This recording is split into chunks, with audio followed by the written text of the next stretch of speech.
देखिए, आज सुबह ही जेईई मेंस का रिज़ल्ट जारी हुआ और इस वक्त हम जेवीएम श्यामली स्कूल में पहुंच चुके हैं, जहां से प्रियांश प्रांजल जो है हमारे साथ मौजूद है। 30वां रैंक आपको आया है। सबसे पहले तो बहुत बहुत बधाई। थैंक और यू। जब आपको मालूम चला रिज़ल्ट आया है, 30वां रैंक आया है, क्या कुछ प्रतिक्रिया रही आपकी? तो हम बेसिकली बैठे हुए थे, हमको पता नहीं था रिज़ल्ट आया है।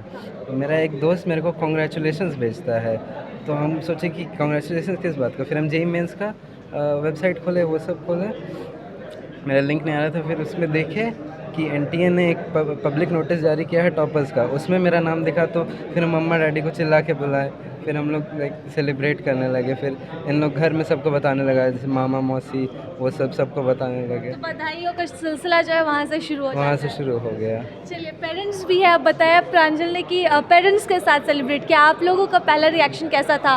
कैसे तैयारी करता था प्रियांश, और लगा था कि ये टॉपर्स लिस्ट में शामिल होगा? यस, मुझे हमेशा से भरोसा था कि ये टॉपर लिस्ट में ही आएगा।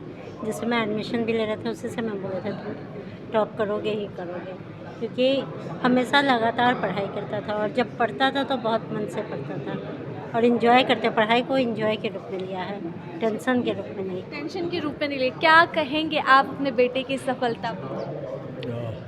हम लोग का नाम बस यही कहना चाहेंगे कि आगे हमेशा इसी तरह से आगे बढ़ो, पीछे नहीं देखना है, बस आगे ही बढ़ते जाना है। अभी ज़िंदगी में बहुत सा डेस्टिनेशन हासिल करना है बस। चलिए, अच्छा, प्रियांश, जेईई मेंस तो हो गया, जेईई एडवांस की क्या तैयारी है? कैसे क्या कुछ करना है और आगे का लक्ष्य क्या है? देखिए, पहले जी एडवांस के लिए तो हम पीवाईक्यू सारा बना चुके हैं। उसके बाद हम अपना कोचिंग का मॉक टेस्ट दे रहे हैं, और बाहर से हम एक मैथन को मतलब कोचिंग चैम्प स्क्वायर का मॉक टेस्ट दे रहे हैं, बाहर से एक मैथन को का है, उसका एक टेस्ट सीरीज़ दे रहे हैं। तो इस दो के टेस्ट सीरीज़ दे रहे हैं, उसके अलावा हम और कुछ एक्स्ट्रा कर नहीं रहे हैं। उसके बाद थ्योरी में है तो केमिस्ट्री के लिए बस हमको इनऑर्गेनिक के लिए थ्योरी देखना रहता है, तो हम जेडीली से पढ़ ले रहे हैं, और बाकी वैसा कुछ हम एक्स्ट्रा नहीं कर रहे हैं। अच्छा, तैयारी कैसी थी? कितने देर पढ़ते थे कि ये रिजल्ट आपको मिल गया?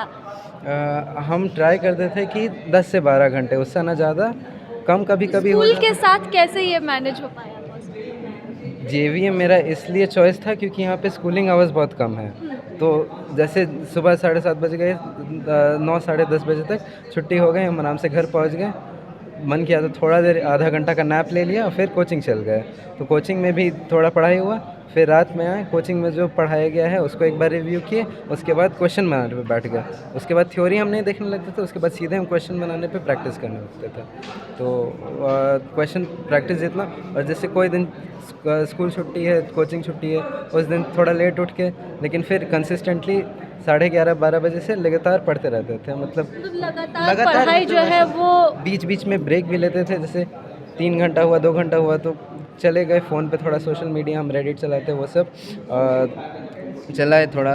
पोकेमॉन मेरे को अच्छा लगता है, तो हम पोकेमॉन का कोई गेम, कार्टून्स भी साथ में देखते कार्टून्स नहीं, कार्टून्स देखते नहीं है, पोकेमॉन का गेम आता है तो वो अच्छा, तो सब गेम खेल। खेलते हैं। हाँ, और रिलैक्स करने वही, और एनिमे हम थोड़ा देखते हैं, एनिमे और मांगा पढ़ते हैं, बस वो रिलैक्स करने के लिए। मतलब साथ में पढ़ाई के साथ साथ रिलैक्सेशन सेशन जो रहता है वो भी जारी रहा ना? हाँ, क्योंकि हम फील करते थे कि जितना जब स्ट्रेस में आते थे तो मेरा कोचिंग का मॉक जो टेस्ट सीरीज़ वो सब चलता रहता था, वो सब थोड़ा ड्रॉप हो जाता था। तो हम जितना ज़्यादा खुश रहने की कोशिश करते थे, अपने आप को जितना रिलैक्स रखने की कोशिश करते थे। चलिए, प्रियांश, आपका लक्ष्य क्या है? हर कोई जो है वो एक आईआईटी सेट करके रखता है कि मुझे इस आईआईटी में जाना है। क्या लक्ष्य आपने सेट किया है?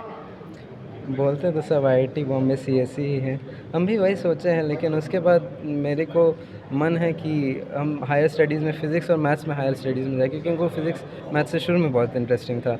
लेकिन दिक्कत है कि फ़िज़िक्स मैथ्स की स्ट्रीम में उतना फाइनेंशियल स्टेबिलिटी नहीं रहता है, तो हम चाहते हैं कि थोड़ा फाइनेंशियल स्टेबिलिटी हम अपना क्रिएट कर लें आईआईटी सीएस इंजीनियरिंग के थ्रू, उसके बाद अपना हायर स्टडीज़ के लिए हम जाए। तो ये हमारे साथ प्रियांश प्रांजल है। अच्छा, एक और सवाल मेरा आखिरी, अभी पूरा रिजल्ट आया नहीं है, रिजल्ट आएगा तो 30th रैंक आपका है, झारखंड टॉपर आप हो सकते हैं। अगर ये रहा तो क्या आपका रिएक्शन? झारखंड टॉपर नहीं, ये रिजल्ट तो आ गया है, जेईई मेंस 2 का आ गया है, अभी एडवांस का नहीं आया हाँ, है। नहीं, अभी झारखंड से आप टॉप कर सकते हैं। नहीं, झारखंड लिस्ट निकाल दिया है एनटीए की, हम टॉप किए हैं। झारखंड से? हाँ, वो टॉपर्स लिस्ट एनटीए निकाल देता है कि कौन स्टेट से कौन टॉपर है, तो उसमें दिया हुआ है। ठीक है, तो ऑलरेडी ये झारखंड चलिए, तो ये हमारे साथ प्रियांश प्रांजल थे जिन्होंने 30वां रैंक लाया है स्कूलिंग के साथ कोचिंग करते हुए। और प्रियांश प्रांजल ने हमें बताया कि किस तरह से रिलैक्सेशन सेशन के साथ जो है उन्होंने पढ़ाई की, पढ़ाई में कंसिस्टेंसी बरकरार रखी और स्कूल और कोचिंग दोनों के साथ ही यह सफलता हासिल की। तो प्रभात खबर के साथ मैं राजलक्ष्मी, बस इतना ही। प्रभातखबर.com, विश्वास वही, रफ्तार नहीं।